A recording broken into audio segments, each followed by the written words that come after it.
నమస్తే అన్న అందరికీ నమస్కారం.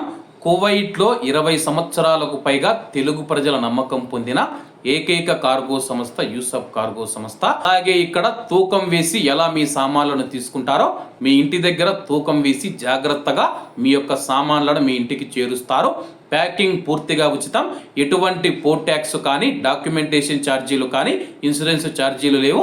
మాలియా మరియు కైతాన్ ప్రాంతాలలో యూసఫ్ కార్గో ఉంది. ఇంకెందుకు ఆలస్యం, స్క్రీన్ మీద కనపడే నెంబర్లకు వెంటనే సంప్రదించండి. నమస్తే అన్న అందరికీ నమస్కారం. ప్రస్తుతం మనం చూసుకుంటే కానీ జజీరా ఎయిర్వేస్ కీలక ప్రకటన చేసిందనమాట. ప్రస్తుతం కువైట్ నుంచి సౌదీ అరేబియా గుండా ఇండియాకు విమానాలు నడుపుతూ ఉన్న విషయం అందరికీ తెలిసిందే. ఈ నేపథ్యంలో భారతదేశానికి భారతీయులను క్షేమంగా చేరుస్తూ ఉన్నట్టు జజీరా ఎయిర్వేస్ ప్రకటించింది. హైదరాబాదు, కొచ్చి, చెన్నై, బెంగళూరు, ముంబై, అహ్మదాబాదు, తిరువనంతపురం, ఢిల్లీ, ముంబై నగరాలకు మనం చూసుకుంటే విమానాలు నడుపుతూ ఉందన్నమాట. ఈ నేపథ్యంలో ఎవరైతే టికెట్లు బుక్ చేసుకుంటూ ఉన్నారో వాళ్ళ ప్రక్రియలన్నీ పూర్తి చేసి భారతీయులను క్షేమంగా వాళ్ళ యొక్క కుటుంబ సభ్యుల దగ్గరికి చేరుస్తూ ఉన్నాము.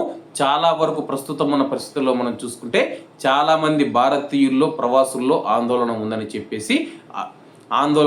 చెప్పేసి జజీరా ఎయిర్వేస్ ప్రకటించింది. అలాగే యుఏఈ కూడా విమానాలు మేము తిరిగి ప్రారంభిస్తూ ఉన్నట్లయితే జజీరా ఎయిర్వేస్ ప్రకటించింది. ప్రస్తుతం ఉన్న పరిస్థితుల్లో మనం చూసుకుంటే టికెట్ల రేట్లు చాలా అధికంగా ఉన్నాయన్నమాట. టికెట్ల రేట్లు తగ్గించే విధంగా కువైట్ ప్రభుత్వం మరియు భారత ప్రభుత్వం చర్యలు తీసుకోవాలని చెప్పేసి కువైట్ మరియు గల్ఫ్ దేశాల్లో ఉన్న భారతీయులు కోరుతూ ఉన్నారన్నమాట. ఎందుకంటే సాధారణ ప్రవాసుడు ప్రస్తుతం ప్రయాణించే అవకాశం లేదన్నమాట.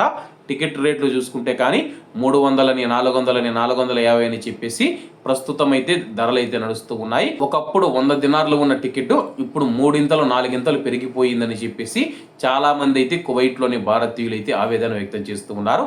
సౌదీ అరేబియా చూసుకున్నా, ఒమన్ చూసుకున్నా సరే కానీ ఎలాగ ఇట గల్ఫ్ దేశాలలో మనం చూసుకుంటే కానీ 1 కోటి మంది భారతీయులు ఉన్నారు.